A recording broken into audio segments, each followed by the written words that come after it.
Alhamdulillah. Allahumma salli ala sayyidina Muhammad wa ala ali sayyidina Muhammad.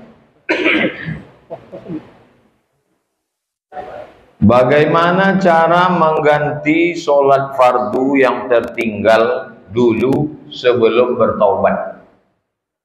La kafarata laha illa dzalik. Tidak ada yang bisa menebus sholat itu kecuali dengan sholat juga. Tak bisa ditebus dengan umroh, tak bisa. Antara yang bilang.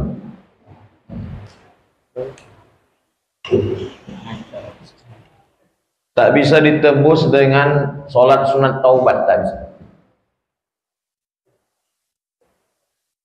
Mazhab paling tua mazhab Hanafi, nomor 2 mazhab Maliki, nomor 3 mazhab Syafi'i, nomor 4 mazhab Hambali. Keempat mazhab ini sepakat sholat yang tinggal dulu wajib diqadha. Kalau ada ustadz yang berceramah mengatakan tidak wajib diqadha, berarti dia imam mazhab yang kelima. Di mana bisa kami tengok 4 mazhab ini buku berbahasa Indonesia Pak Ustadz? Tulis saja di Google itu qadha salat Ustadz Sarwat. Ustadz Sarwat yang punya rumahfikih.com, alumni Lipia. Sudah dibuatnya 4 mazhab Hanafi, Maliki, Syafi'i, Hambali wajib diqadha. Dah jelas bahwa yang tinggal itu wajib diqadha. Cara mengqadhanya, selesai sholat zuhur, ini habis sholat Jumat nih, maka dia sholat zuhur qadha. Usolli fardhu zuhri 4 raka'atin qadha'an. Berapa lama? 1 sholat. Habis zuhur 1 sholat. Nanti habis asar 1 sholat. Habis maghrib 1 sholat. Habis isya 1 sholat. Sampai kapan? Berapa lama dia tinggalkan? Saya Pak Ustadz sejak akil balik tak sembahyang. Berapa umur akil balik? 10. Sekarang umur berapa? 50. Udah berapa lama sembahyang? Baru Jumat nih. Sejak serangan Israel inilah tergerak hati sembahyang. Maka qadha saja. Kalau sampai alhamdulillah, tak sampai diampunkan Allah insyaallah. Oh capek lah Pak Ustadz, kodok terus. Kita hitung ya berapa rakaat 1 menit. Tengok pas angka jam 3 nanti kita mulai detiknya.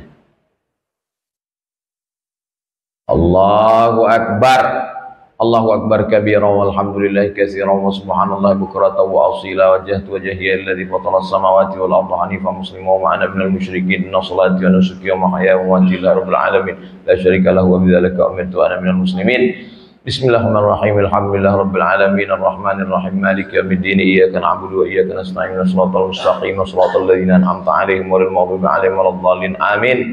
Bismillahirrahmanirrahim. Qul huwallahu ahadun illahus samad lam yalid wa lam yulad wa lam yakul lahu kufuwan ahad. Allahu akbar. Subhana rabbiyal azim wa bihamdihi. Subhana rabbiyal azim wa bihamdihi. Subhana rabbiyal azim wa bihamdihi. Sami'allahu liman hamidah. Rabbana lakal hamdu mil'us samawati wal ardi wal musyrikin min syai'in ba'du. Allahu akbar. Subhana rabbiyal a'la wa bihamdihi. Subhana rabbiyal a'la wa bihamdihi. Subhana rabbiyal a'la wa bihamdihi. Allahu akbar. Rabbi fili warhamni wajburni warfa'ni warzuqni wahdini wa'afini wa'fu anni. Allahu akbar. Subhana rabbil a'la wa bihamdihi. Subhana rabbil a'la wa bihamdihi. Subhana rabbil a'la wa bihamdihi. 1 menit kurang 5 detik. Siapa yang bilang sembahyang berat? Itu bacanya dibaca pakai mulut tuh. Apalagi orang yang sholat dibaca, jangan cuma diam. Dibaca. Bismillahirrahmanirrahim. Alhamdulillahirabbil alamin. 1 menit kurang 5 detik kita praktekkan. Siapa yang bilang berat? Dulu waktu meninggalkannya kenapa ringan? Niatnya bagaimana? Udah. Caranya bagaimana? Udah. 3 saya jawab. Dalilnya, niatnya, caranya. Bagaimana tanggapan Ustadz dengan sikap kita sebagai jamaah? Beberapa Ustadz Wahabi menanggapi Hamas itu dituduhnya Syiah dan buatan Israel. Itulah yang kujelaskan di khutbah tadi. Emang susah kalau orang belum makan siang. Sampai habis suaraku khutbah tadi, itulah isinya. Yang membebaskan Palestina itu Salahuddin Al-Ayyubi, akidahnya Asy'ari, fikihnya Syafi'i, tasawufnya Sunni, hatam dia Ihya Ulumuddin Al-Ghazali. Izzuddin Al-Qassam, akidahnya Asy'ari, fikihnya Syafi'i, tasawufnya Sunni, tarekatnya Syazili. Stop. Kalau dilanjutkan, Wahabi tidak pernah membebaskan Palestina. Kerja dia mau ngobok-obok orang yang udah sembahyang. Itulah kerja dia. Datangnya bukan baru nih, diundang anak-anak muda, balik anak muda tuh habis kaki celana ayah kena gunting. Muhammadiyah sesat, NU sesat, berarti Jamaah Tabligh, Tabaliyah.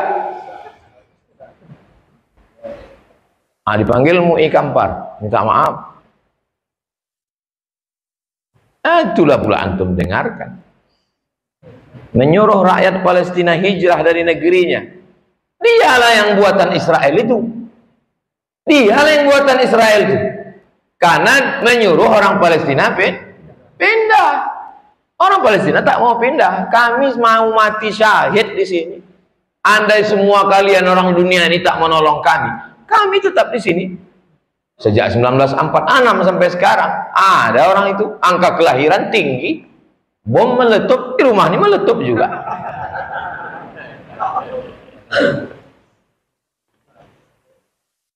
Kalau sanggup jadi mujahid, jadilah mujahid. Kalau tak sanggup, jangan mengejek. Malu kita nanti di akhirat. Cukuplah kening aja hitam, jangan hati pun hitam juga. Apakah alat musik itu haram? Nama bukunya Fiqhul Musiqah, fikih musik. Nama penulisnya Syekh Yusuf Al-Qardawi. Tulis saja di Google tuh, fikih musik, keluar PDF, download, baca. Tak bisa bahasa Arab, sudah diterjemah ke bahasa Indonesia. Dikaji dalilnya dari mulai Quran, dari hadis. Kesimpulannya, al-ghina mithlul kalam. Lagu itu sama macam cakap. Kalau cakap tu elok berarti elok. Kalau cakap tu tak elok berarti tak elok. Khaybar, Khaybar ya Yahud, Jaish Muhammad sawfa ya'ud. Lagu. Khaybar, Khaybar ya Yahud. Ingatlah peristiwa Khaybar wahai Yahudi. Jaish Muhammad sawfa ya'ud. Tentara Muhammad akan datang kembali. Bagus apa tak bagus? Bagus. Bangkit semangat anak muda. Lagu nikah, barakallah, bagus. Apa salah? Yang tak boleh itu lagu mengajak berzina. Cinta satu malam. Itu kan kumpul kebo itu. Pulang-pulang berbadan dua. Itulah hasilnya. Hasil dari cinta satu malam itu. Apa dinyanyikan itu? Mendengarnya pun malu kita. Yang mendengar anak-anak. Menghidupkan sholawat yang diiringi dengan alat musik, organ. Alat musik. Hadis-hadis, ayat-ayat tentang alat musik dikaji. Hadisnya dhaif. Hadis mu'allaq dalam Sahih Bukhari tentang ma'azif. Hadis mu'allaq itu putus sanadnya. Dia dimuat Imam Bukhari sebagai judul di atas. Kalau dibuat dalam masjid, Pak Ustadz, saya menyarankan kalau nanti acara Maulid Nabi, Isra Mi'raj, Nuzul Quran, menyambut tahun baru Hijrah, maka anak-anak muda suruh di teras. Teras samping sana, teras kiri. Nah, buat grup, situ ada grup, dan situ dia. Supaya kita tak berkelahi di dalam. Lagi pula orang di dalam ini mau iktikaf. Suaranya. Ibu-ibu yang punya grup di luar. Bismillah tawassalna billah la la la la la. Yang di dalam. Kadang grup ini biasa aja, bedaknya luar biasa. Bini orang di depan ditonton laki orang. Itu kan bermasalah. Nah, jadi jalan keluarnya kami udah latihan udah berbulan-bulan Pak Ustadz sampai hati. Win-win solution, jalan tengah buat di luar. Suaranya, kan yang penting kan suaranya, biar supaya orang keliling ini tahu bahwa ada acara di masjid.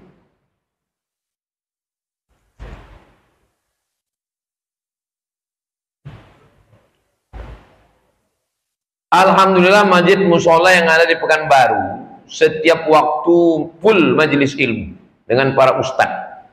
Alhamdulillah ilmunya, tapi jamaahnya hampir semua masjid tamunya adalah jamaah pasti orang tua.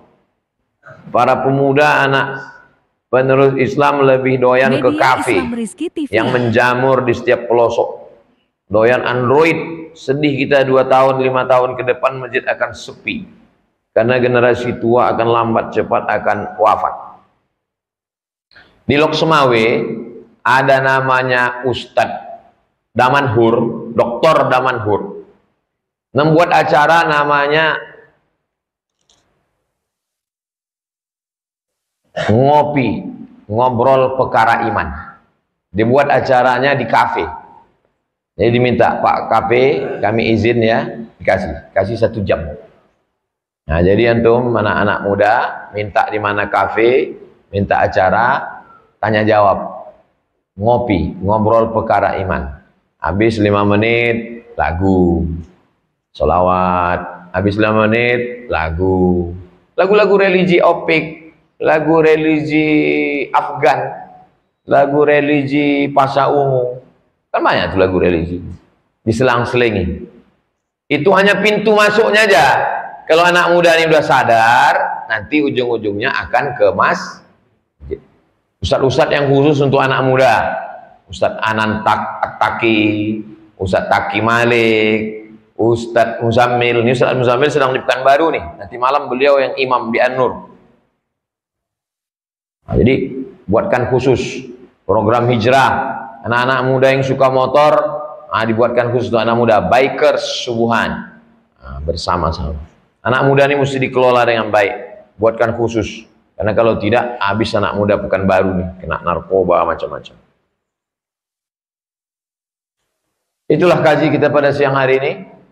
Insya Allah nanti malam kita akan jumpa di An-Nur, sholat maghrib berjamaah. Dari maghrib ke isya, susun shop, ada nasyid, ada sholawat. Habis itu sholat isya berjamaah, berwudu, bawa kresek sampah, sendal, bawa alas sholat. Habis itu baru kita tablik akbar, penggalangan dana. Habis itu kita pulang. Mudah-mudahan itu nanti yang bisa kita jawabkan ketika berhadapan dengan Allah. Apa yang kau lakukan waktu orang Palestina diserang? Bisa kita menjawab, walaupun tak seberapa, karena kita bukan kepala negara, kita bukan jenderal, kita tak bisa mengirimkan bom atom ke Israel, tapi paling tidak kita kirimkan donasi dan doa. Insya Allah datang, duduk, dengar, diam, donasi, doa.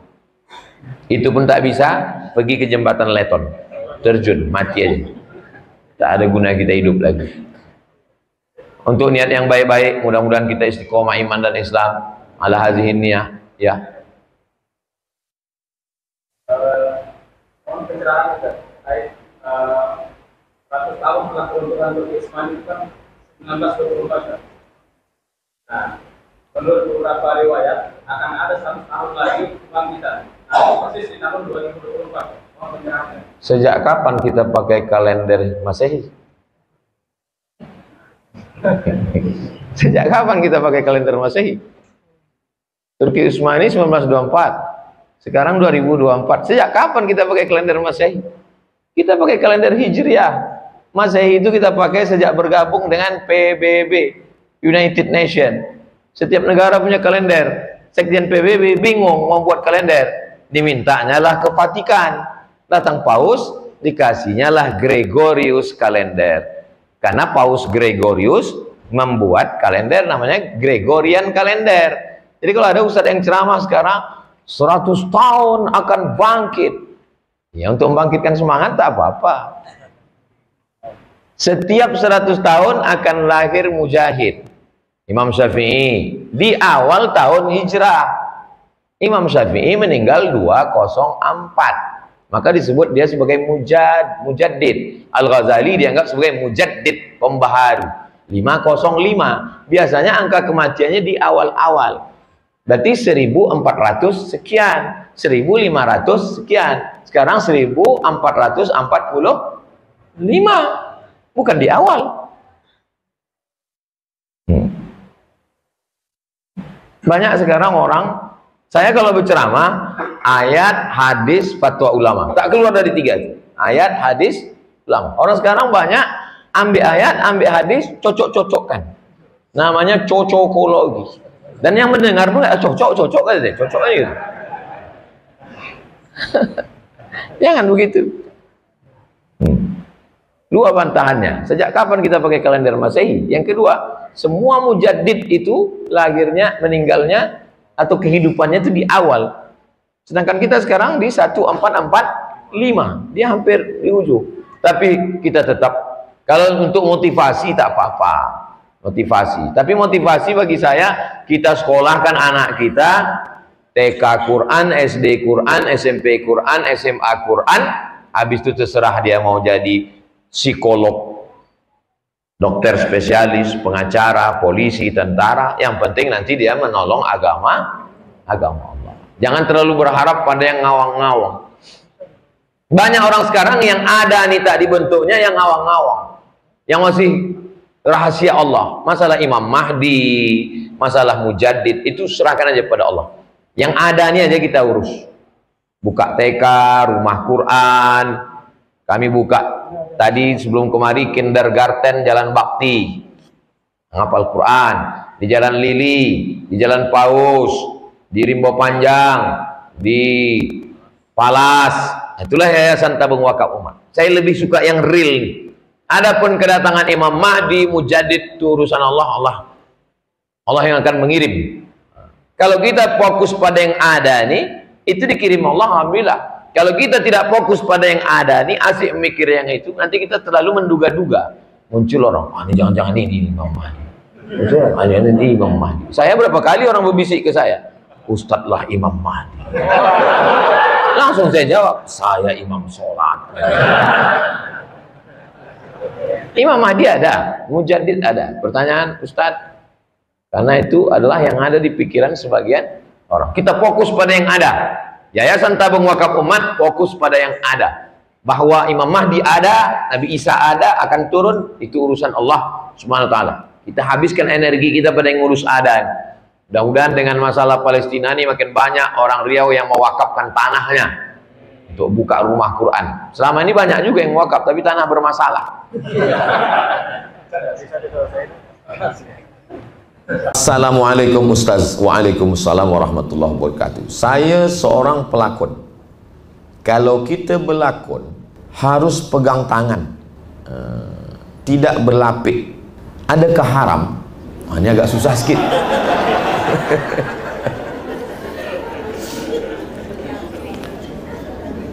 Jadi saya berpegang kepada pendapat tidak menyentuh tangan perempuan yang tak mahram. Jadi saya sampai hari ini bila jumpa jamaah, sebelum dia ulurkan tangan, sebab bila dia ada ulur, nanti dia malu di hadapan orang banyak. Tengok dulu, sebelum ulur kita gini dulu. Sebelum dia ulur saya dah gini dulu. Ini yang begini ini tak ada di Maghribi. Ada kawan saya orang Maghribi, kemudian ada seorang perempuan. Bila dah dekat, dia terus katakan haram. Saya tengok wajah perempuan tu macam malu. Saya rasa-rasa nak gantikan dia kerana dia kasihan. Tapi bila kita orang Melayu, kita dah ada cara. Belum dia angkat tangan, kita dah gini dulu. Kalau saya bukan setakat bersalaman, berfoto pun saya tak nak. Ambil gambar tak nak. Selama di Malaysia jangan tersinggung, jangan sakit hati. Bila ada perempuan, mesti ada lelaki kanan kiri. Sebab apa? Sebab ada perempuan ambil gambar, nanti orang crop. Lepas tu keluar berita, Ustaz Somad berbini 3, 4. Alhamdulillah. Yang jadi fitnah. Tapi ini kan lakon Ustaz. Ini kan setakat dilakon saja. Lepas ini kan tidak. Kalau boleh hindar-hindarkanlah, jauh-jauhkanlah. Kita khawatir bila kita mati, diazab tangan kita dengan paku dari neraka. Bila kita tanya, malaikat, ini kenapa begini? Kata malaikat, ini lakon je.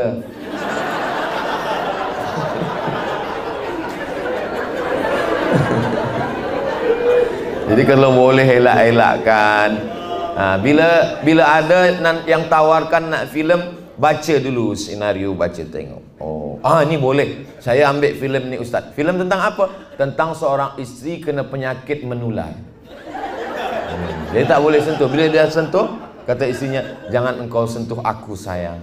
Aku tak ingin kau mati sebab penyakit ini. Itu bolehlah, kita carilah. Kita cari. Saya suka tonton filem-filem pendek yang dibuat orang Cina, orang Vietnam, orang Thailand tu banyak. Dia tak ada agama, tapi dia sentuh hati. Dulu ada viral filem tentang seorang yang punya kedai runcit, ada CCTV, tiap malam ada orang tidur di situ, lalu dia halau. Dia marah tiap pagi. Apalah kamu tidur depan kedai saya? Apa? Satu hari dia menangis. Rupanya orang itulah yang menyelamatkan kedai dia. Hati tersentuh. Kenapa kita tak boleh buat filem? Kenapa filem yang kita buat ni mesti ada pegang tangan, pegang pipi, pegang kepala? Ini kalau pun filem, pilih-pilihlah. Orang tua boleh tak apa. Ustaz Samad kata dia tak ada pegang tangan tu, saya tengok ada dia pegang tangan. Orang tua. Saya tua. Tapi nampak muda ustaz itu. Nampak saya dari jauh tua, rupanya muda. Jadi kita pandai-pandailah memilih, sebab azab ni dia tak tengok lakon ke tak lakon. Mudah-mudahan Allah menyelamatkan kita semua insya-Allah. Bagi orang yang nak berhijrah kepada Islam, macam mana kita tahu yang agama Islam tu adalah yang paling sahih dan betul kalau dibandingkan dengan yang lain-lain?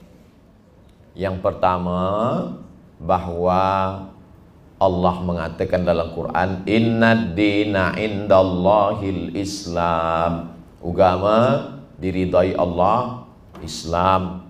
Kalau saya tak percayalah pada ayat ini. Jadi kita nak menjelaskan mukjizat-mukjizat dalam Al-Quran itu, maka berapa banyak orang masuk Islam sebab mukjizat.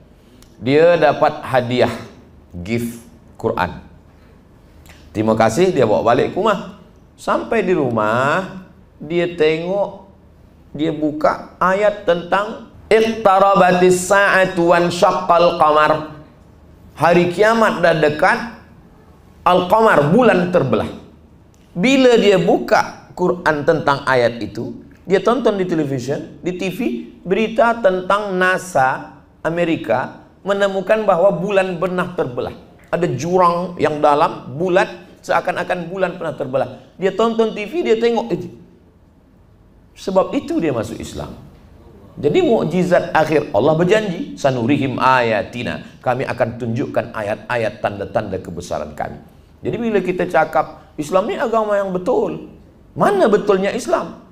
Pokok betul lah. Kalau tak betul, tak ada. Jangan banyak tanya. Banyak tanya ini masuk neraka nanti. Islam di akhir zaman ini nanti orang akan masuk Islam sebab kebenaran-kebenaran. Sanurihim ayatina fil afaq. Kami akan tunjukkan di semesta alam bahwa Islam ini benar. Dari mana? Dari bukti yang ada di dalam Al-Quran. Membasuh bekas jilatan anjing pakai air tanah. Apa guna air tanah ni? Sabun dah ada, sampo dah ada, alkohol dah ada. Kenapa guna air tanah? Tahun 1999 ada seorang pakar mukjizat Al-Quran dan Sunnah datang ke Kahirah. Situ dia tunjukkan bahwa bakteri yang ada di dalam air liur anjing dan babi, mohon maaf, khinzir, tak mati disebabkan oleh sabun, sampo dan apapun. Dia hanya mati ada bakteri yang dari air tanah. Itulah maka disiram. Orang putih, orang barat, Europe, Amerika melihat itu, mereka setengahnya bersyahadat. Sebab dari mana ilmu ini datang kalau bukan dari Allah Subhanahu wa ta'ala. Itu maka anak-anak kita, silakan dia belajar kemanapun, nanti dia akan menemukan kebenaran, dia akan sampaikan, semua akan menerima Islam kerana ilmu, kerana akhlak. Inna fi khalqis samawati, penciptaan langit, wal ardi, penciptaan bumi, wakhtilafil laili wan nahar, perputaran siang dan malam, la ayat, itu semua ayat-ayat. Jadi bila kita membaca ayat surah Yasin, surah Al-Fatihah, itu bagi orang yang dah Islam, bagi orang yang dah hijrah. Bagi yang belum, dia nak menengok mana ayat-ayat kauniyah alam semesta. Maka wabanaina fawqakum sab'an shidada, kami bina di atas kamu ada 7 lapis langit. Orang Amerika meneliti, rupanya di atas ini ada batu besar yang akan menyerang bumi. Tapi batu besar ini meteor, manakala dia mendekati bumi, dia sama macam ais yang diletakkan di atas kuali yang panas. Mengecik, mencair, hilang, tak sampai ke bumi. Meteor tak sampai ke bumi sebab apa? Sebab ozon, lapisan ozon 7 lapis.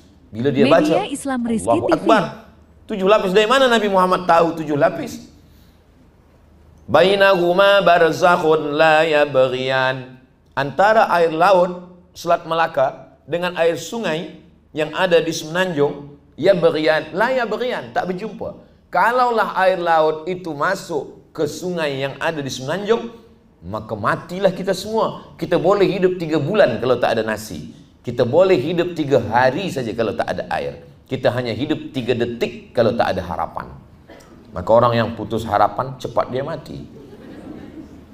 Maka air tawar tidak masin. Sebab apa? Sebab Allah jaga ada yang disebut dengan bainahuma barzakhun, ada pemisah, sehingga air yang ada di laut tak masuk ke sungai kita, tak masuk ke tanah kita. Siapa ini? Dia baca dalam Quran. Jadi orang yang mencari Islam ini, dia akan terbuka hidayah manakala dia baca-baca ini semua. Ghulibatir Rum, pasukan Rum dikalahkan. Di mana? Fi adnal ardi, di bumi yang terdekat. Pasukan Rum dikalahkan di bumi yang terdekat, maksudnya adalah Dead Sea, laut mati di Jordan. Dulu orang memahami laut yang terdekat ni maknanya dekat dari Mekah, dekat dari Madinah. Rupanya ada makna lain sekarang. Bumi yang paling rendah dari permukaan laut. Dari mana Nabi Muhammad tahu tentang itu? Dia tak pernah belajar. Saya berdua dengan seorang doktor. Doktor ni dia masalah kandungan. Kami bacakanlah ayat, manusia dari nutfah, dari nutfah berubah menjadi alaqah, dari alaqah berubah menjadi mut'ah, dari mut'ah ini membalut tulang, dari tulang ini nanti menjadi manusia yang sempurna. Lengkap dalam hadis, 40 hari dalam bentuk nutfah, 40 hari dalam bentuk alaqah darah, 40 hari dalam bentuk daging. Daging tadi membalut tulang, menjadi makhluk yang sempurna. Rupanya doktor ini pernah jumpa seorang pakar dari Amerika tentang masalah kandungan janin. Dia tanya, Nabi kami 14 abad silam, 1400 tahun lampau, dah tahu proses dari mulai nutfah menjadi alaqah menjadi mut'ah. Kata dia, mungkin Nabi kamu tu dah punya teleskop. Sebab mereka tak tahu. Tapi bagi kita mudah saja. Dari mana ini? Wa ma yantiqu 'anil hawa in huwa illa wahyun yuha. Nabi bicara bukan ikut hawa nafsu, tapi dari Allah Subhanahu wa taala. Jadi puan-tuan, sahabat-sahabat yang ada di seni ini amat sangat boleh bercerita, baca buku, bawa para ulama, buatkan filem tentang ini dengan bahasa kelembutan, bukan dengan pedang, bukan dengan marah, tidak dengan tazkirah, tapi dengan menonton mereka. Oh, inilah ilmu pengetahuan. Itu hanya boleh dilakukan oleh orang-orang yang berilmu, dan ilmu inilah yang kita sebarkan. Terbuka hidayah. Ayyahdiyallahu bika rajulan wahidan. Satu orang dapat hidayah, khairum minad dunya wa ma fiha. Lebih baik daripada dunia dan seisinya. Jadi tuan-tuan banyak punya follower, viewer, subscriber. Ini semua akan tengok. Bila dia tengok, oh ini orang yang kami sukai, kami ikuti, dia dekat dengan Allah, dia sembahyang. Masya Allah. Jadi kalau ada orang, saya tak sukalah tengok pelakon itu bila sembahyang dia posting baik. Sebab apa? Sebab banyak orang sembahyang bukan sebab tazkirah khusus sama, masuk neraka. Kata dia, iya kalau neraka tak ada. Kalau tak ada, dia tak percaya. Tapi bila dia tengok pelakon yang dia suka sembahyang, dia sembahyang, aku kenapa tak sembahyang? Posting lah. Tapi saya baru sembahyang Jumaat aja Ustaz, tak apa. Tak tahu amal.